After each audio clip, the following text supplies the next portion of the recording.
Hi viewers, ఈరోజు మనం శాతాలు అనే అంశాన్ని చూద్దాం. దీనిలో మనం శాతాన్ని ఎలా కనుక్కోవాలి, శాతానికి సంబంధించిన వివిధ ప్రశ్నలకు మనం ఎలా జవాబులు రాయాలో చూద్దాం. సో ఇప్పుడు మొదటగా 700లో 50%ని ఎలా కనుక్కుందామో చూద్దాం. అదేవిధంగా 900లో 20%ని కానీ, అదేవిధంగా 143లో 47%ని ఏ విధంగా కనుక్కుందామో చూద్దాం. మనకు జనరల్గా 50% కనుగొనడానికి 1/2 అని వాడుతూ ఉంటాం. 1/2 × 700 అనగా 350గా మనం చెప్పొచ్చు. అదేవిధంగా 20%, 900లో 20%ను మనం జనరల్గా 10% అనగా 90, అదేవిధంగా 20% అనగా 180గా మనం చెప్పవచ్చు. అదేవిధంగా మనం మూడో దానికి వచ్చినట్టయితే 47% ఆఫ్ 143 మనం చూసినట్టయితే 47/100 × 143గా చెప్పవచ్చు. అనగా మనము ఇక్కడ శాతాలను చూసినట్లయితే 3 మెథడ్లలో చెప్తున్నాము. మొదటిది మనము ఈ శాతాన్ని భిన్నంగా మార్చి మరియు రెండో దానిలో 20%ని 10% కనుక్కొని దానిని డబుల్ చేసి చెప్తున్నాము. అదేవిధంగా మూడోది మనం సూత్రాన్ని ఉపయోగించి చెప్తున్నాము. దీనిని మనము వివిధంగా చూసినట్టయితే మొదటగా మనము 50%ని 1/2గా చూసాము. 50% అనగా 1/2. ఇదే విధంగా మనము వేరే పర్సంటేజ్లని భిన్నాలను ఎలా కన్వర్ట్ చేయడమో ఇప్పుడు మనం చూద్దాం. ఏదేని ఒక పర్సంటేజ్ అనగా శాతాన్ని మనము భిన్నంలో మార్చడానికి దానిని మనము 100చే భాగించాల్సి ఉంటుంది. సో మనము శాతాన్ని భిన్నాలకు మార్చడానికి 100చే భాగించాల్సి ఉంటుంది. అదేవిధంగా మనము భిన్నాన్ని శాతంలోకి మార్చడానికి 100చే గుణించాల్సి ఉంటుంది. సో ఈ విధంగా మనం చూసినట్టయితే మొదటగా మనం 100% నుండి స్టార్ట్ చేద్దాం. 100% అనగా దీన్ని మనం భిన్నాల్లోకి మార్చాలంటే దీన్ని మనం 100చే భాగించినట్టయితే మనకు ఒకటి వస్తుంది. అనగా ఏదేని ఒక సంఖ్యలో మనము 100% కనుగొనాలంటే దానిని కేవలం మనం 1చే గుణించాల్సిన అవసరం ఉంటుంది. అనగా 100% ఆఫ్ 300 అని నేను అడిగాను అనుకోండి, దానికి ఆన్సర్ 300గానే వస్తుంది. ఎందుకనగా దాన్ని కేవలం మనం 1చో మాత్రమే గుణిస్తాము. అదేవిధంగా 100ని 2తో మీరు భాగించండి, 50%. ఈ 1ని కూడా మనం 2చే భాగించినట్టయితే 1/2గా వస్తుంది. అనగా 50%ని మనం 1/2గా చెప్పవచ్చు. ఈ 50%ని కూడా మీరు 2చే భాగించినట్టయితే 25%ని మనము 1/4గా చెప్పవచ్చు. ఈ 25%ని కూడా మీరు 2చే భాగించినట్లయితే 12.5 అనగా 1/8గా మనం చెప్పవచ్చు. ఈ 12.5ని మరల మీరు 2చే భాగించినట్లయితే మనకు 6.25 అనగా దీనిని మనం 1/16గా చెప్పవచ్చు. మనకు కేవలం 1/2, 1/3, 1/4 మాత్రమే తెలిసి ఉంటుంది. కానీ ఈ వివిధ శాతాలను మనం భిన్నంలో మార్చడం వల్ల మనము శాతాలను అతి సులువుగా చేయవచ్చు. సో ఇప్పుడు మనం 100ను 3చే భాగిద్దాం. 100ను 3చే భాగించినప్పుడు మనకు 33.33గా రావడం జరుగుతుంది. దీనిని మనం 1/3గా తీసుకుందాం. ఇదే విధంగా ఈ 33.33ను మరల మనం 2చే భాగించినప్పుడు 16.66 అనగా 1/3ని మనం 2చే భాగించినట్టయితే 1/6 వస్తుంది. ఈ 16.66ను మనం మళ్ళీ 2చే భాగించినప్పుడు 8.33 అనగా 1/12గాను, మరియు మళ్ళా దీనిని మనము 2చే భాగించినప్పుడు 4.166%గా అనగా 1/24గా మనం చెప్పుకోవచ్చు. ఇదే విధంగా 100%ని మనము 5చే భాగించినప్పుడు 20% 1/5గా చెప్పుకోవచ్చు. దీనిని మనం 2చే భాగించినప్పుడు 10%. 1/5ని మనం 2చే భాగించినప్పుడు 1/10 గాను, ఈ 1/10ని మనము మరల 2చే భాగించినప్పుడు ఈ 1/10 కాస్త మనకు 1/20 గాను, ఈ 5% మరల మనం 2చే భాగించినప్పుడు 2.5 అనగా మనకు 1/40 వస్తుంది. మొదటగా మనము ఈ శాతాలను భిన్నంలోకి ఎలా మార్చుకోవడమో నేర్చుకోవాలి. దాని తర్వాత ఇప్పుడు 1/16 మనకు 6.25%గా తెలుస్తుంది. ఈ 1/16ని ఉపయోగించి మనము ఇప్పుడు వివిధ శాతాలను కనుగొనడం ఎలాగో చూద్దాం. ఇప్పుడు 9/16 ఇచ్చినప్పుడు ఈ 9/16ను మనము 16లో సగం అనగా 8/16 ప్లస్ 1/16గా రాసుకోవచ్చు. 8/16 అనగా 1/2. 1/2 50% సూచిస్తుంది. అలాగే 1/16 అనగా 6.25. ఈ విధంగా చేసినట్టయితే మనకు 56.25%గా ఈ 9/16ను మనం చెప్పుకోవచ్చు. అదేవిధంగా 7/16 మనం ఈ భిన్నాన్ని శాతంలోకి మార్చుకోవడం ఎలాగా అనగా ఈ 16లో సగం 8/16, దీనిలో నుంచి మనము 1/16ను తీసివేసిన ఈ 50%లో నుంచి మనము 6.25%ని ఇప్పుడు తీసివేద్దాం. తీసివేసినప్పుడు మనకు 43.75% వస్తుంది. ఇప్పుడు మనం 1/16 6.25, ఇదే విధంగా 15/16ను ఏ విధంగా శాతాలోకి కన్వర్ట్ చేయడమో మనం చూద్దాం. 15/16ను మనము 1 మైనస్ 1/16గా రాసుకోవచ్చు. 1 అనగా 100% మరియు 1/16 అనగా 6.25%. సో 15/16 మనకు 93.75%గా మనం చెప్పుకోవచ్చు. ఇప్పుడు 93.75 ఆఫ్ 96గా నేను అడిగినట్టయితే 96లో 93.75% అడిగినట్లయితే ఈ 93.75ను మనం 15/16గా రాయవచ్చు. 15/16 ఇంటూ 96 చేసినట్టయితే 16 16 6ల 96గా చెప్పొచ్చు. 15 ఇంటూ 6, 16ను మీరు 6తో గుణిస్తే మీకు 90 వస్తుంది. ఆ విధంగా మీరు శాతాన్ని భిన్నంలోకి కన్వర్ట్ చేసినట్టయితే మీరు ఇచ్చిన శాతాన్ని సులువుగా కనుక్కునే అవకాశం ఉంటుంది. అదేవిధంగా మనము మరికొన్ని భిన్నాలను శాతాలకు కన్వర్ట్ చేయడం చూద్దాం. మనం ముందు చెప్పిన విధంగా 1/8 అని అంటే 12.5%. ఇదే విధంగా మనము 3/8 తీసుకున్నట్టయితే 3/8 అనేది 4/8 కంటే 1/8 తక్కువ. 4/8 అంటే 50%. దీంట్లో నుంచి మనము 12.5ను తీసివేద్దాం.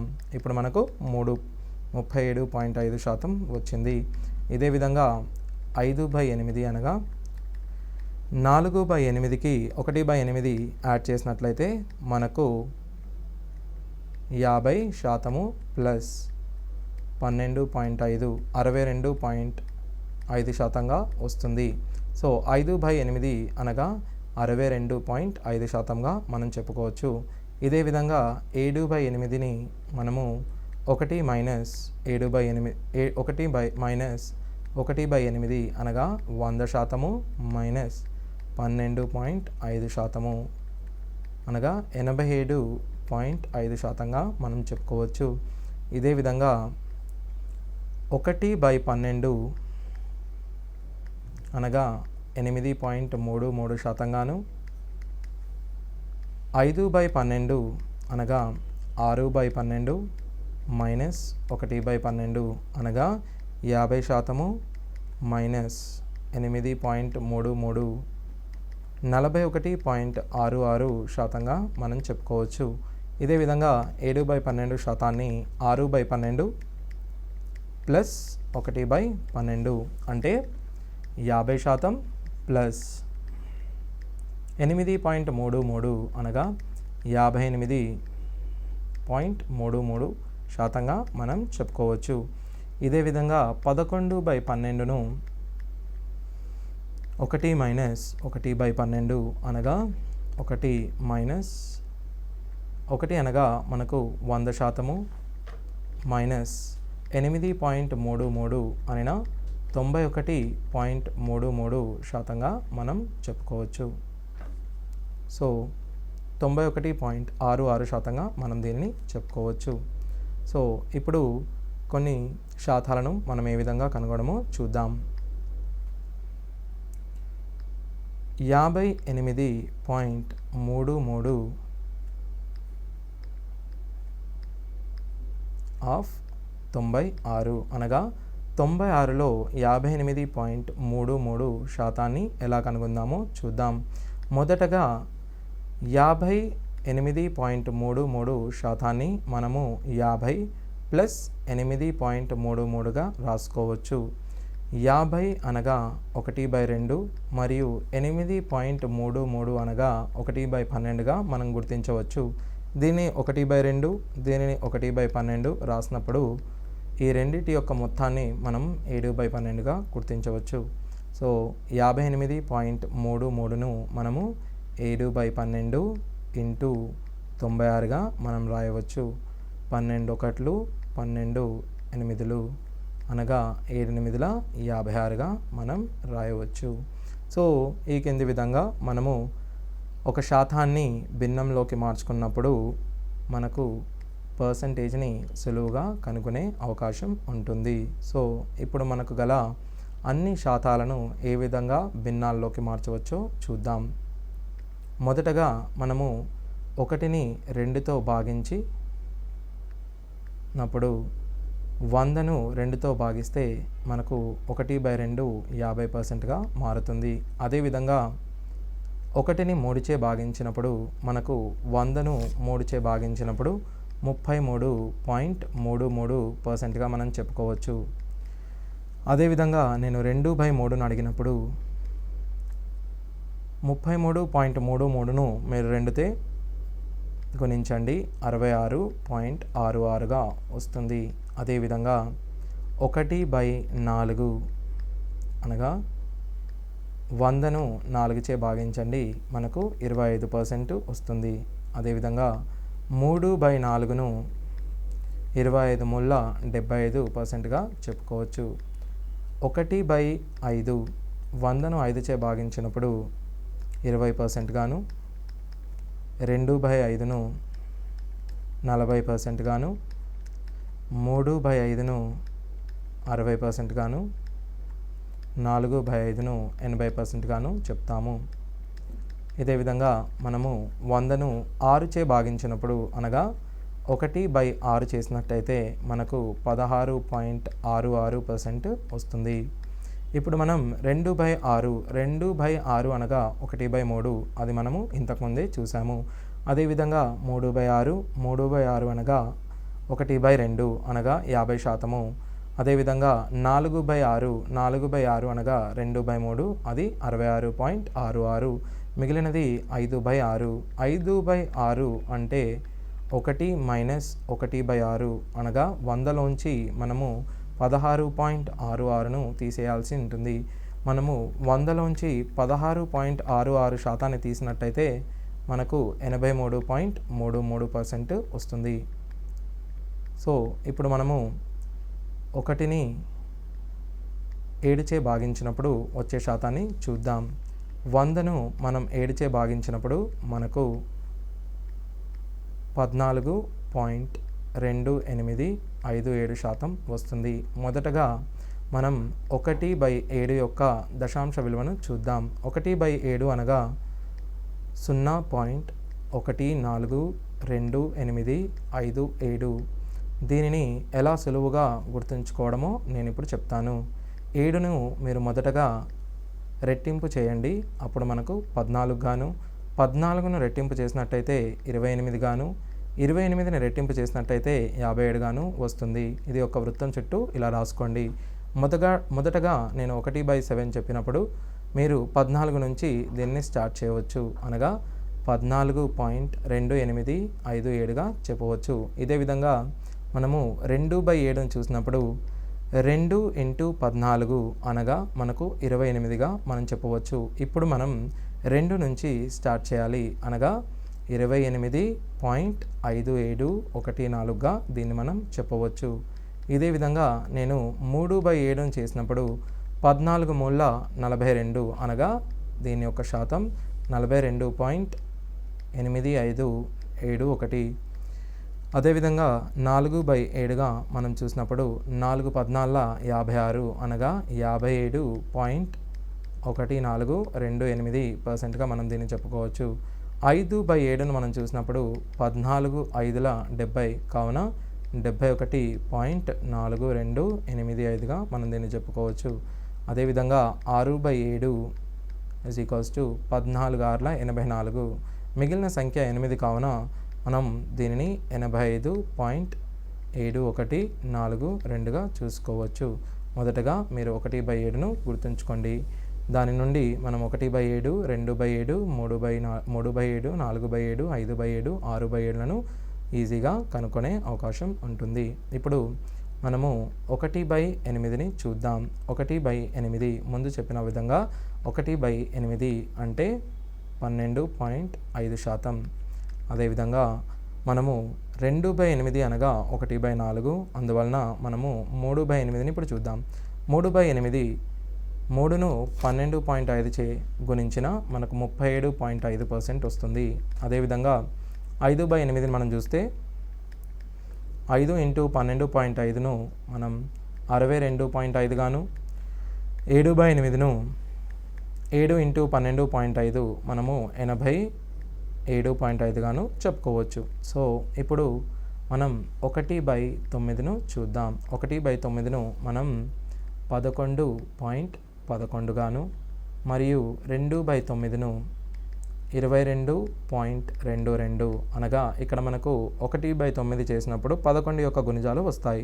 సో 2/9 అనగా 1/9 11.11 అయినప్పుడు 2/9 22.22 అవుతుంది. అదేవిధంగా 3/9 33.33, అదేవిధంగా 8/9 మీకు 88.88గా వస్తుంది. ఈ 11.11ని మీరు 11 1/9 గాను, 88.88ని మీరు 88.8/9% గాను రాసుకోవచ్చు. ఇదే విధంగా మనము 1/11ను 9.09, ఇక్కడ మీరు గమనించినట్టయితే మనం 9 యొక్క గుణిజాలను రాస్తున్నాము. 2/11ను 18.18 అనగా 9×2 18 కావున 18.18 గాను, అలాగే 8/11ను 8×9 72 కావున 72.72ను, 9/11ను 81.81% గాను మనం చెప్తాం. ఇదే విధంగా 1ని మనం 12 చే భాగించినప్పుడు 8.33%గా చూసాము. ఇప్పుడు 2/12 అనగా 1/6 మనం ఇంతకుముందే చూడడం జరిగింది. 3/12 అనగా 4, 3/12 అనగా 1/4 అనగా 25% గాను, 5/12 1/2కు 1/12 తక్కువ ఉన్నందువలన ఇది 50% గాను, -8.33 అనగా 41.66%గా మనం చెప్పుకోవచ్చు. ఇదే విధంగా 7/12ను మనం 58.33 గాను, 11/12ను మనం 91.66 గాను చెప్పుకోవచ్చు. సో మొదటగా ఇచ్చిన భిన్నాన్ని మనం శాతంలోకి ఎలా కన్వర్ట్ చేయాలో మీరు నేర్చుకోవాల్సి ఉంటుంది. అప్పుడు మనకు ఇచ్చిన శాతాన్ని భిన్న రూపంలో రాసి సులువుగా సాల్వ్ చేసే అవకాశం ఉంటుంది. ఇప్పుడు మనం పర్సంటేజ్ని రెండవ మెథడ్లో ఎలా కనుక్కోవాలో చూద్దాం. ఏదేని ఒక సంఖ్య 700లో మనము 19%ను ఏ విధంగా కనుగొన్నాం చూద్దాం. 700లో 19% కనుగొనడానికి మొదటగా మనం 700ను చూసినట్టయితే దీనిలో గల 10% మనము 70గా రాయవచ్చు. ఇదే విధంగా దీనిలో గల 1% మనం 7గా రాయవచ్చు. మొదటగా ఏదేని ఒక సంఖ్య చూసినప్పుడు దాని 10% మరియు 1%ను మనం వెంటనే గుర్తించవలసి ఉంటుంది.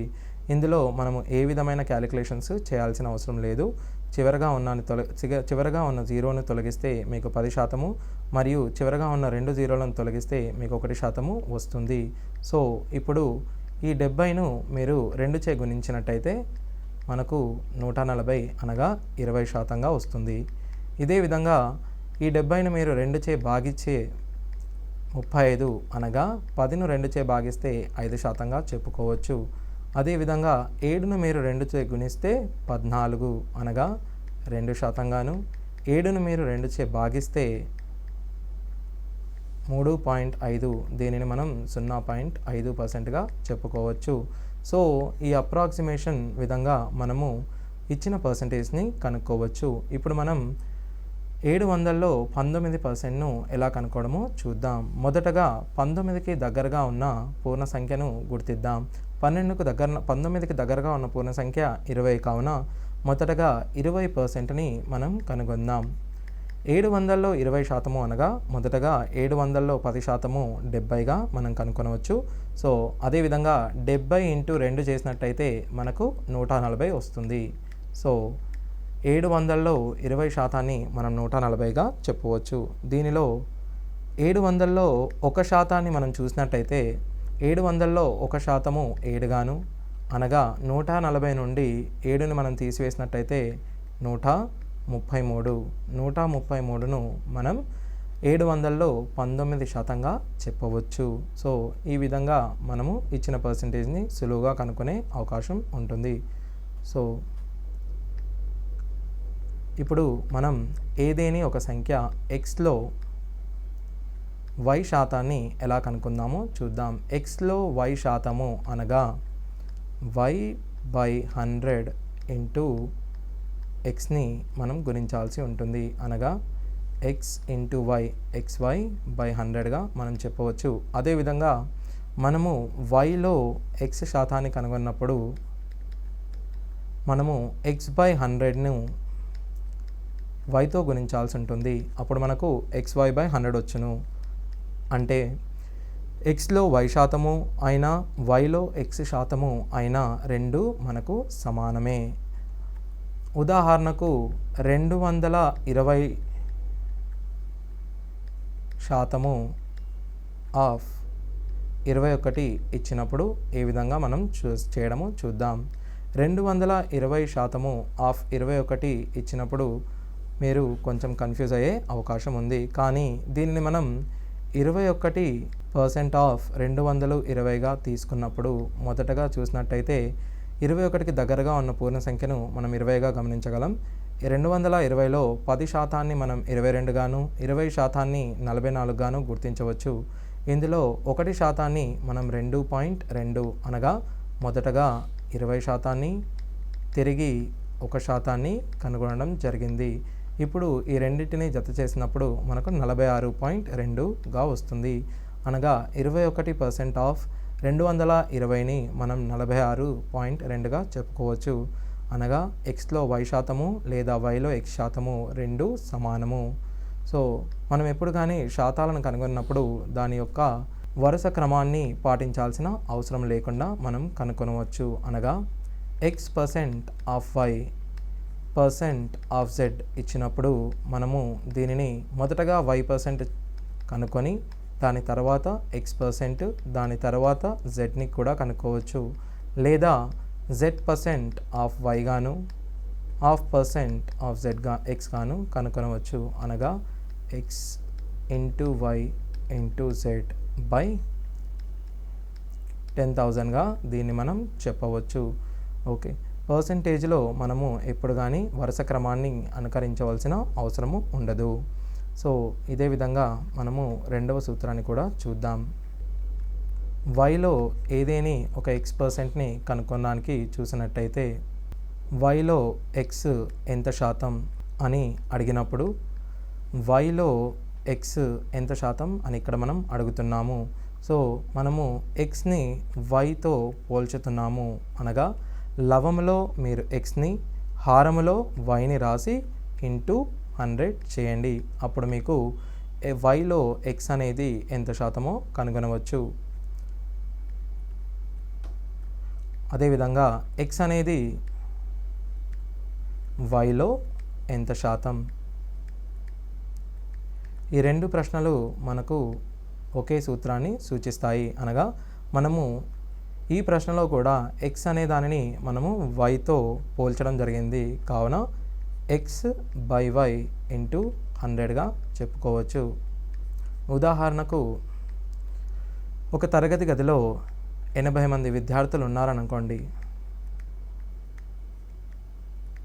దీనిలో 50 మంది బాలురు ఉన్నట్టయితే ఆ తరగతి గదిలోని బాలికల శాతాన్ని నేను అడిగినప్పుడు,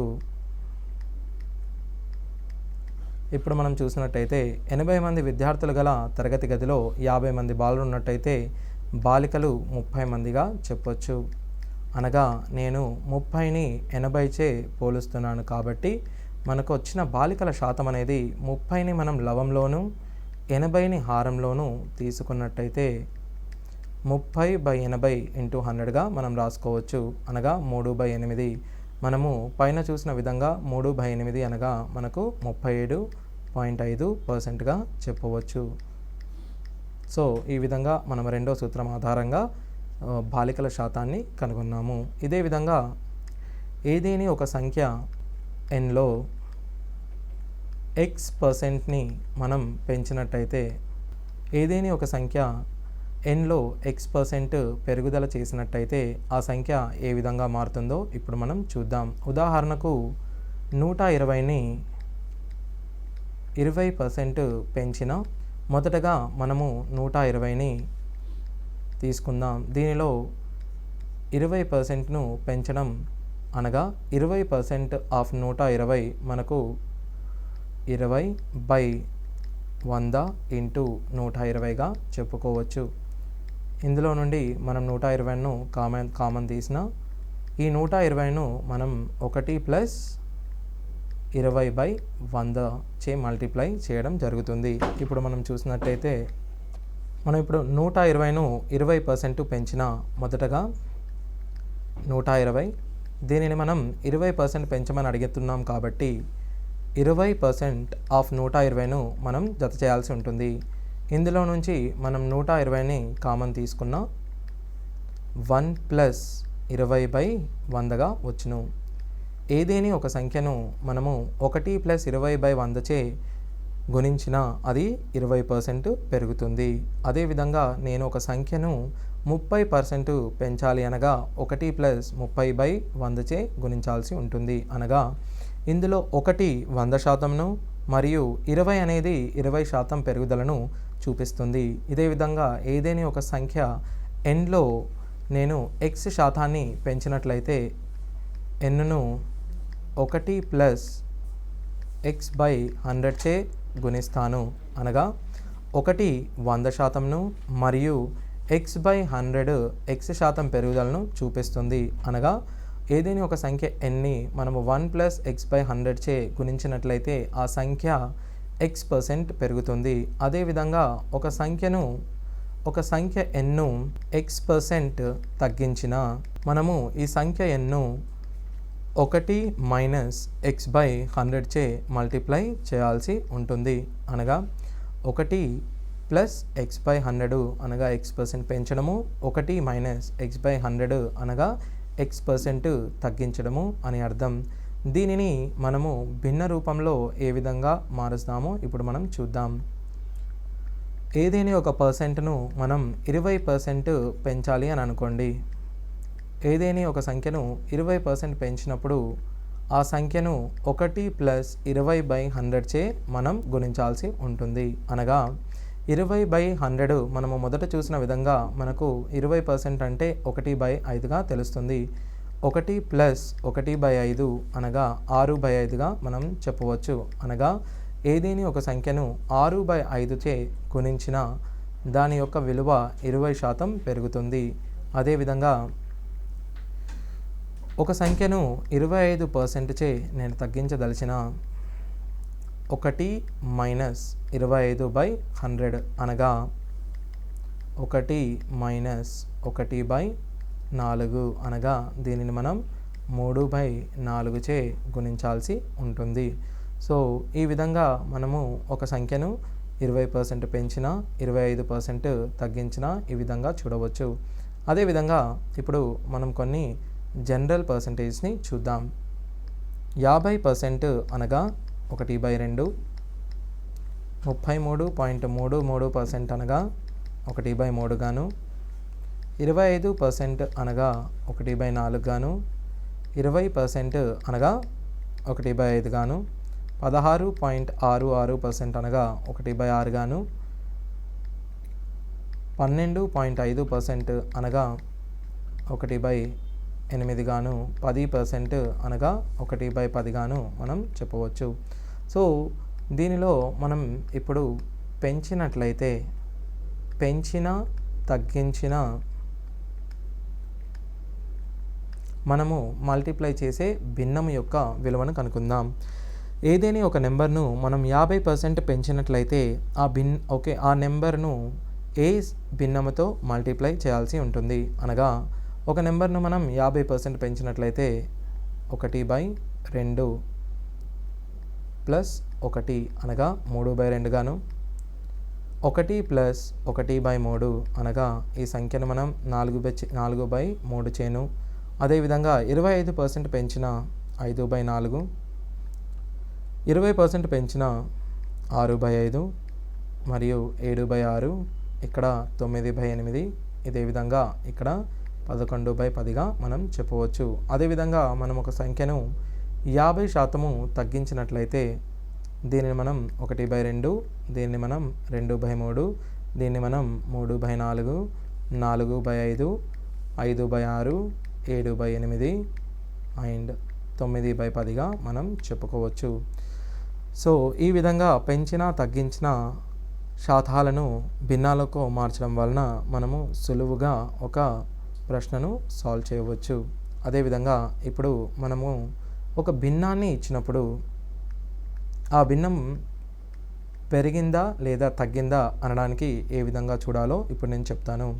సో ఒక భిన్నము లవము మరియు హారము ఇచ్చినప్పుడు అనగా న్యూమరేటర్ మైనస్ డినామినేటర్ ఇచ్చినప్పుడు ఎగ్జాంపుల్ ఉదాహరణకు మనకు 5/6గా ఇచ్చినప్పుడు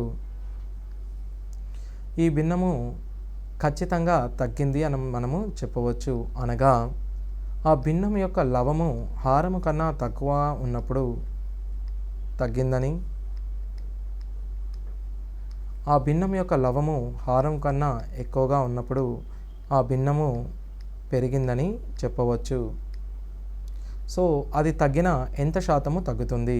ఇప్పుడు మనము ఆ లవహారముల భేదమును లవంలోను మరియు హారాన్ని అదే విధంగా ఉంచి ఇంటూ 100గా చేయడం జరిగింది. అనగా పర్సంటేజ్లో తగ్గుదల శాతాన్ని లవము మైనస్ హారము బై హారము ఇంటూ 100గా చెప్పుకోవచ్చు. ఉదాహరణకు 5/6 ఇచ్చినప్పుడు 5 మైనస్ 6 1 గాను బై 6 ఇంటూ 100 అనగా ఈ భిన్నము 16.66 తగ్గుదలను మనకు సూచిస్తుంది. అదేవిధంగా పెరిగినప్పుడు లవహారాల మధ్య భేదం బై హారము ఇంటూ 100గా మనం చెప్పవచ్చు. ఒక సంఖ్య నేను 7/6గా ఇచ్చినప్పుడు లవహారాల మధ్య భేదం 1 గాను బై 6 ఇంటూ 100గా మనం చెప్పవచ్చు. అనగా 16.66% పెరిగిందని చెప్పవచ్చు. ఇప్పుడు మరికొన్ని భిన్నాలను మనం చూద్దాం. ఎక్స్ను 50% తగ్గిద్దాం అనుకోండి. ఎక్స్ను 50% తగ్గించడము అనగా ఎక్స్ను మనం 1/2తో గుణించాలి. తిరిగి మనం ఎక్స్ను పొందాలంటే దీనిని మనం 2చే మల్టిప్లై చేయాల్సి ఉంటుంది. అదేవిధంగా ఎక్స్ని మనం 50% పెంచినామనుకోండి 3/2. తిరిగి మళ్ళీ ఎక్స్ని పొందాలనుకుంటే మనం దీనిని 2/3చే గుణించాల్సి ఉంటుంది. అదేవిధంగా ఎక్స్ని మనము 33.33% పెంచాలనుకున్నాం అనుకోండి 4/3చే, మరల దీన్ని తగ్గించాలనుకుంటే 3/4చే గుణించిన మనకు ఎక్స్ వస్తుంది.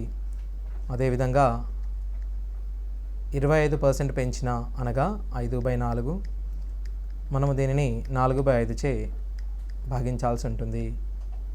అనగా ఒక సంఖ్య ఎక్స్ను 50% పెంచిన దీనిని మనం 33.33% తగ్గిస్తే మరల తిరిగి అదే సంఖ్య వస్తుంది.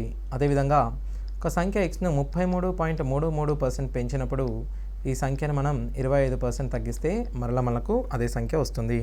ఇదే విధంగా ఒక సంఖ్యను 25% పెంచినప్పుడు ఆ సంఖ్యను మనం 20% తగ్గించవచ్చు. ఇది మనం భిన్నాల్లో చూసుకున్నట్టయితే ఒక సంఖ్యను 1/2 పెంచినా మనం దీనిని 1/3 తగ్గించవచ్చు. అదేవిధంగా 1/3 పెంచినా 1/4, 1/4 పెంచినా 1/5 తగ్గించవచ్చు. అదేవిధంగా ఒక సంఖ్యను మనం 1/x పెంచితే 1/x+1 తగ్గించవచ్చు.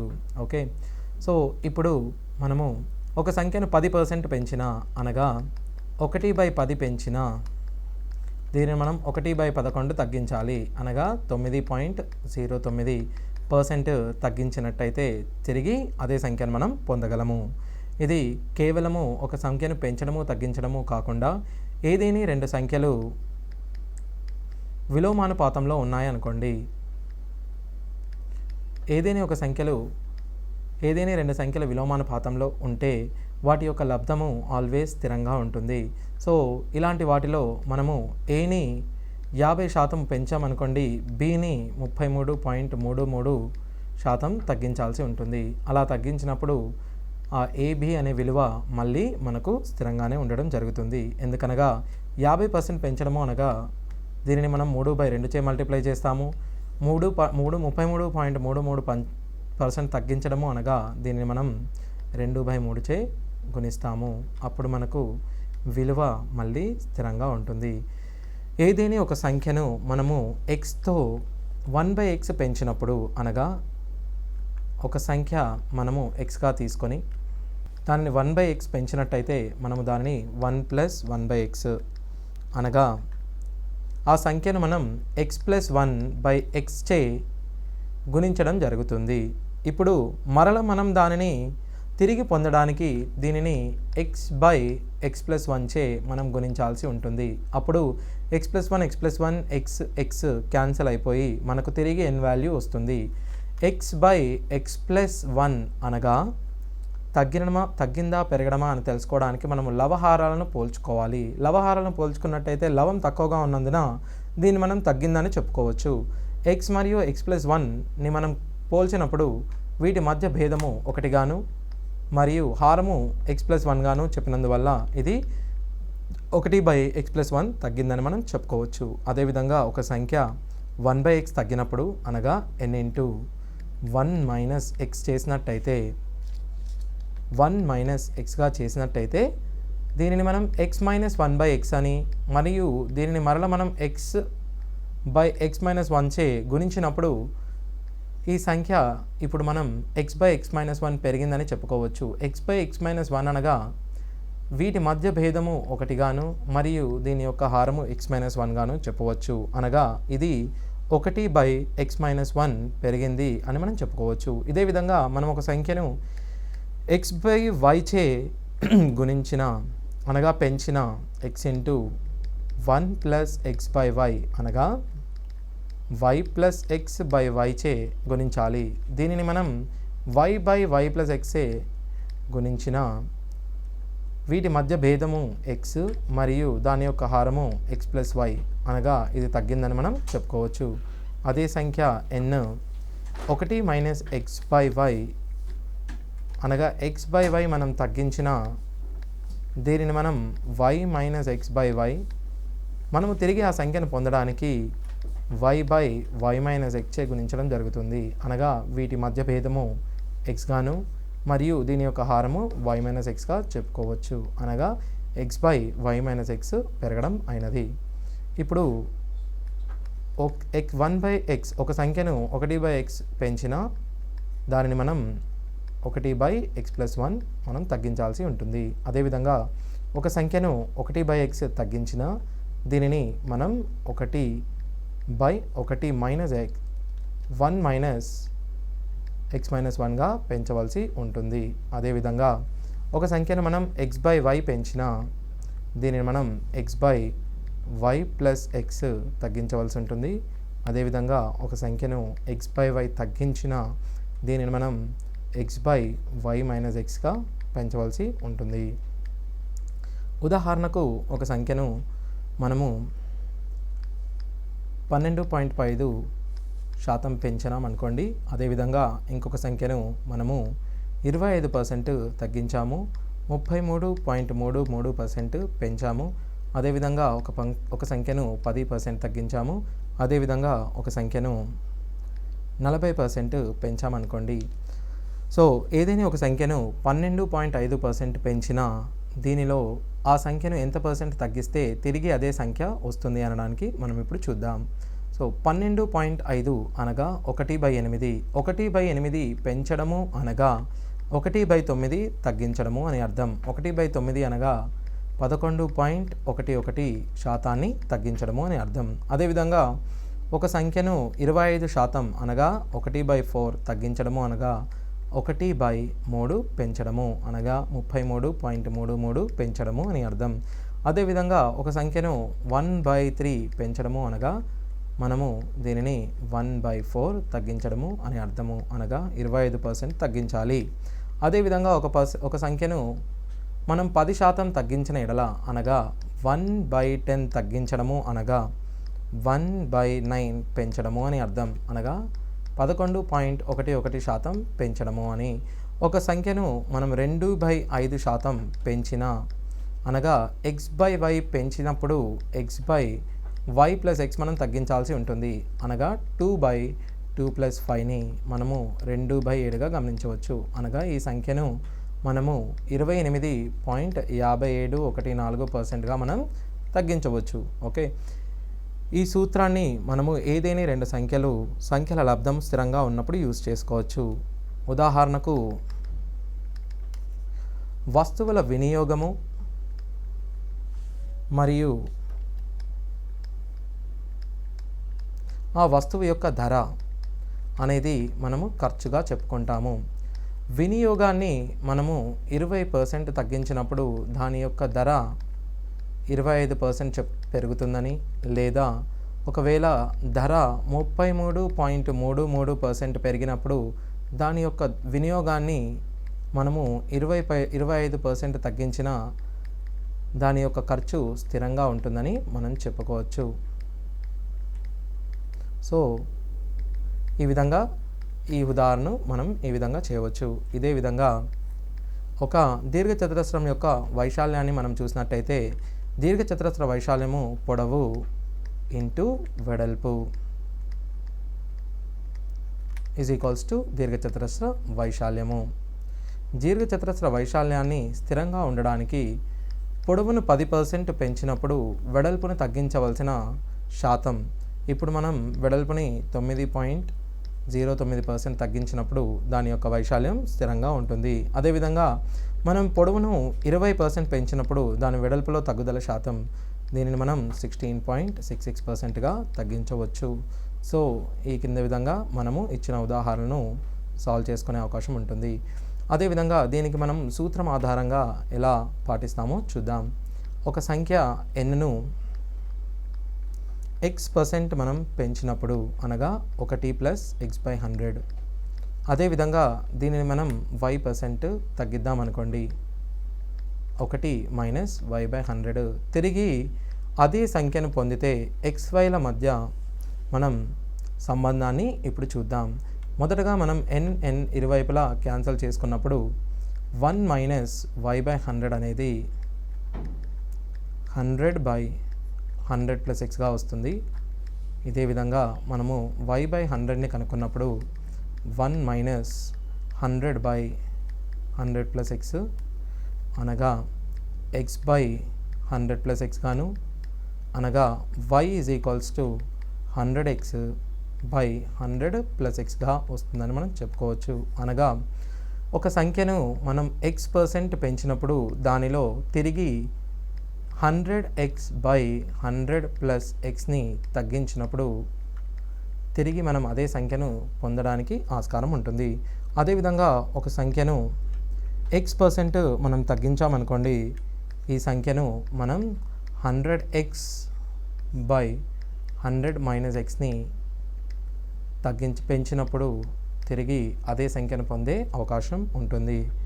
ఉదాహరణకు ఒక సంఖ్యను మనం 25% పెంచినప్పుడు ఆ సంఖ్యను మనం తిరిగి తగ్గించవలసిన శాతాన్ని మనం ఇప్పుడు కనుక్కుందాం. తిరిగి మనము దీనిని 100 × 25/100+25 అనగా 100+25 100 × 25/125 1/5 × 100 అనగా దీనిని మనం తిరిగి 1/5 అనగా 20% దీనిని మనం తగ్గించాల్సి ఉంటుంది.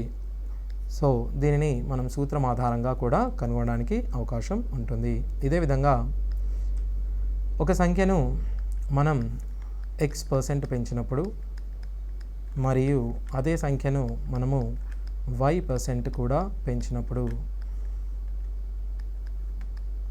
n దీన్ని మనం గుణించినట్టయితే మొదటగా 1 × 1 1 గాను, x/100 × 1 x/100 plus y/100 × 1 y/100 గాను, తిరిగి x/100 × y/100ను మనం xy/10,000 గాను రాస్తాము. ఇలా రాసినప్పుడు ఈ చివరి 3 భాగాల నుండి మనము 100ను కామన్గా తీసుకున్నప్పుడు x + y + xy/100గా రావడం మనం గమనించవచ్చు. అనగా ఒక సంఖ్యను మనము x% పెంచినప్పుడు మరియు y% పెంచినప్పుడు ఆ సంఖ్యలోని మొత్తం పెరుగుదల x + y + xy/100గా మనం చెప్పుకోవచ్చు. ఈ సూత్రం ఆధారంగా మనము మిగిలిన శాతాలను కూడా సులువుగా కనుక్కోవచ్చు. ఒక సంఖ్యను x% పెంచి మరలా y% పెంచితే దానిలోని మొత్తం పెరుగుదల x + y + xy/100గా మనం చెప్పవచ్చు. ఇదే విధంగా ఒక సంఖ్యను x% పెంచి y% తగ్గించిన దీన్ని మనం x - xy గాను చెప్పవచ్చు. అనగా పెరుగుదలకు ప్లస్ గాను, తరుగుదలకు మైనస్ గాను మనం సూచిస్తాము. ఇదే విధంగా ఒక సంఖ్యను మొదటగా x% తగ్గించి చివరగా y% పెంచినప్పుడు మనము దీనిని -x + y - xy/100గా చెప్పుకోవచ్చు. ఇదే సంఖ్యను మనము x% మరియు y% తగ్గించినప్పుడు -x - y - xy/100గా మనం చెప్పుకోవచ్చు. అనగా మైనస్ కామన్ తీసిన వెడల x + y - xy/100గా చెప్పుకోవచ్చు. ఇదే విధంగా నేను ఒక సంఖ్యను x% మరియు y% పెంచినప్పుడు y కాకుండా మనం x%ని పెంచినప్పుడు మనము x మరియు y స్థానాల్లో 2 స్థానాల్లో xగానే చేసినప్పుడు ఇప్పుడు మనం y ప్లేస్లో xని ప్రతిక్షేపించాల్సి ఉంటుంది. y ప్లేస్లో మనం xని ప్రతిక్షేపించినప్పుడు x + xని మనం 2xగా, x × yని మనం x² గమనించాల్సి ఉంటుంది. సో అప్పుడు మనం దీనిని 2x + x²/100గా గమనించవచ్చు. ఇదే సంఖ్యను మనం x పెంచి మరియు x తగ్గించిన దీనిని మనం x²/100 తగ్గుతుంది అని చెప్పవచ్చు. ఇది కేవలం y స్థానంలో xను ప్రతిక్షేపించడం వల్ల వచ్చిన విలువ. అదే ఒక సంఖ్యను x మరియు yని తగ్గించినప్పుడు మనం దీనిలో సబ్స్టిట్యూట్ చేసినప్పుడు 2x - x²/100గా మనం దీన్ని చెప్పవచ్చు. ఉదాహరణకు ఒక సంఖ్యను 10 మరియు 20% పెంచినప్పుడు ఆ సంఖ్యలోని పెరుగుదల శాతాన్ని మనం చూసినట్టయితే 10 + 20 ప్లస్ 10 ఇంటూ 20/100 అనగా 30 ప్లస్ 2 32% మనం చెప్పవచ్చు. అదేవిధంగా ఒక సంఖ్యను 10% తగ్గించి 20% మనం పెంచినప్పుడు దీనిలోని పెరుగుదల లేదా తరుగుదలను మనం ఇప్పుడు చూద్దాం. ఒక సంఖ్యను 10% తగ్గించడం అంటే -10, 20% పెంచడము అంటే +20 మైనస్ 10 ఇంటూ 20/100 అనగా -10 ప్లస్ 20 మైనస్ 2. దీన్ని మనం 8% పెరిగినట్టుగా మనం చెప్పుకోవచ్చు. ఇదే సంఖ్యను మనము 10% పెంచి 20% తగ్గించిన దీని యొక్క విలువ -10 ప్లస్ 10 మైనస్ 20 మైనస్ 2గా చెప్పవచ్చు. అనగా దీన్ని -12గా మనం చెప్పవచ్చు. ఇదే విలువను మనము 10, 20 రెండు తగ్గించినను అనగా 10% మరియు 20% తగ్గించిన -10 మైనస్ 20 ప్లస్ 2 అనగా -28 అనగా దీని యొక్క విలువ 28% తగ్గుతున్నట్టు మనం గమనించవచ్చు. సో ఈ విధంగా మనము ఏదైనా ఒక పర్సంటేజ్ను పెంచినా తగ్గించినా దాని విలువను మనం సులభంగా కనుక్కొనవచ్చు. అదేవిధంగా సంఖ్యను 10 పెంచిన దీని సూత్రం ప్రకారము 10 ప్లస్ 10 20 ప్లస్ 10 స్క్వేర్ అనగా 100/100 21% పెరిగినట్టుగా మనం గమనించవచ్చు. అదే ఏదేని ఒక సంఖ్యను మనం 20% ప్లస్ 20% పెంచినట్టయితే 20 ప్లస్ 20 40 గాను 20 ఇంటూ 20 400/100 44% పెరుగుదలను మనం గమనించవచ్చు. అదే ఒక సంఖ్యను 10 మరియు 10% తగ్గించినప్పుడు సూత్రం ప్రకారంగా 20 మైనస్ 1 అనగా 19% తగ్గుదలను మనం గమనించవచ్చు. అదే ఒక విలువను 20% తగ్గించినప్పుడు 40 మైనస్ 4 అనగా 36% తగ్గించినట్టుగా మనం గుర్తించవచ్చు. అదే ఒక విలువను మనం 10% పెంచి మరల దీన్ని 10% తగ్గించినప్పుడు దీనిలోని తగ్గుదల శాతానికి పై విధంగా చూసినప్పుడు మనం x²/10గా నేర్చుకున్నాము. x అనగా ఇక్కడ 10 సబ్స్టిట్యూట్ చేసినప్పుడు 100/100 1% తగ్గే విధంగా మనం గుర్తుంచుకోవచ్చు. ఇలా మీరు వివిధమైన నెంబర్లను తీసుకొని ప్రాక్టీస్ చేసినట్టయితే మీకు ఎగ్జామ్లో సులువుగా చేసే అవకాశం ఉంటుంది. ఇప్పుడు మనం వీటిపై కొన్ని ఉదాహరణలు చూద్దాం. రెండు సంఖ్యలు 5:4 ఉత్పత్తిలో ఉన్నాయి. 120 మొదటి సంఖ్యలో 40% అయితే రెండవ సంఖ్యలో 60%కి సమానమైనది ఏది? మొదటగా మొదటి సంఖ్యను మనం తీసుకున్నట్టయితే దీనిని 5x గాను రెండవ సంఖ్యను 4x గాను మనం తీసుకోవాలి. మొదటి సంఖ్యలో 40% 120గా మనం చెప్పుకుంటున్నాము. 120 అనేది మొదటి సంఖ్యలో 40% అనగా 2/5 ఇంటూ 5x మనం దీన్ని తీసుకోవచ్చు. అనగా x విలువ 60 గాను మరియు అయితే రెండవ సంఖ్యలో 60%కి సమానమైనది అని అడిగారు అన్నప్పుడు రెండవ సంఖ్య మనకు 4x = 4 ఇంటూ 60 240గా మనం చెప్పుకోవచ్చు. ఇప్పుడు రెండవ సంఖ్యలో 60%కి సమానమైనది 60% ఆఫ్ రెండవ సంఖ్య మనం తీసుకున్నప్పుడు 24 ఇంటూ 6 24 ఇంటూ 6ను మనం 144గా చెప్పుకోవచ్చు. సో ఈ విధంగా చేసినట్టయితే మనం దీని జవాబును కనుక్కొనవచ్చు. అదేవిధంగా రెండవ ఉదాహరణ మనం చూసినట్టయితే 40లో 15% విలువ మరో సంఖ్యలో 25% కంటే 2 ఎక్కువైతే ఆ సంఖ్య ఏది? 40లో 15% విలువ అనగా 15/100 ఇంటూ 40 చేసినట్టయితే ఈ విలువను మనం మొదటగా కనుక్కుందాం. 5 ఎక్కంలో మనం వీటిని క్యాన్సిల్ చేసినట్టయితే 5 3 5 20 అనగా మనకు వచ్చిన విలువ 6. ఈ 6 అనేది మరో సంఖ్యలో 25% కంటే 2 ఎక్కువ అనగా మరొక సంఖ్య మనము xగా తీసుకుందాం. మరొక సంఖ్యను మనం xగా తీసుకున్నప్పుడు ఈ xలో 25% కంటే 2 ఎక్కువైతే అనగా మరొక సంఖ్యలో 25% కంటే 2 ఎక్కువైతే ఈ మరొక సంఖ్య యొక్క 25%ని మనం x/4 గాను 2 ఎక్కువ అనగా 6 + 2 8 గాను తీసుకుందాం. అనగా 6/4 తీసుకున్నప్పుడు మనకు 8 x = 32గా మనం చెప్పుకోవచ్చు. అదేవిధంగా మనము మూడవ ఉదాహరణ చూసినట్టయితే రెండు సంఖ్యల భేదము పెద్ద సంఖ్యలో 20% సమానము. ఆ రెండింటిలో చిన్న సంఖ్య 40 అయితే పెద్ద సంఖ్య ఎంత? రెండు సంఖ్యల భేదము రెండు సంఖ్యలను మనము a-b గాను పెద్ద సంఖ్యలో 20%కి సమానము. పెద్ద సంఖ్యను 20 గాను తీసుకున్నప్పుడు 20లో ఏలో 20% అనగా a/5. ఆ రెండింటిలో చిన్న సంఖ్య 40 అయితే పెద్ద సంఖ్య ఎంత? bని 40గా ఇచ్చాడు. అప్పుడు a - a/5 b గాను అనగా 4/5 of a b. 4/5 into a. bని మనం 40గా తీసుకున్నప్పుడు 4 1 4 10 a మనం 50గా గుర్తించవచ్చు.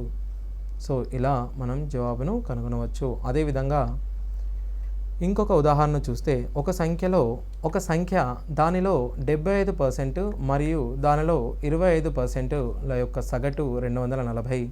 ఒక సంఖ్య మొదటగా x దానిలో 75% అనగా 3/4x దానిలో 25% అనగా x/4 యొక్క సగటు అనగా 3 = 240 అయితే మొదటగా రాసుల మొత్తాన్ని మనం చేసుకున్నట్టయితే 2x/3 = 240 గాను 2 120 x = 360గా మనం తీసుకోవచ్చు. ఈ సంఖ్యను మనం 360గా తీసుకోవచ్చు. సో ఈ విధంగా మనము పైన ఇచ్చిన బేసిక్స్ని యూజ్ చేసుకొని ఈ సమ్లను చేయడం జరిగింది. Thank you.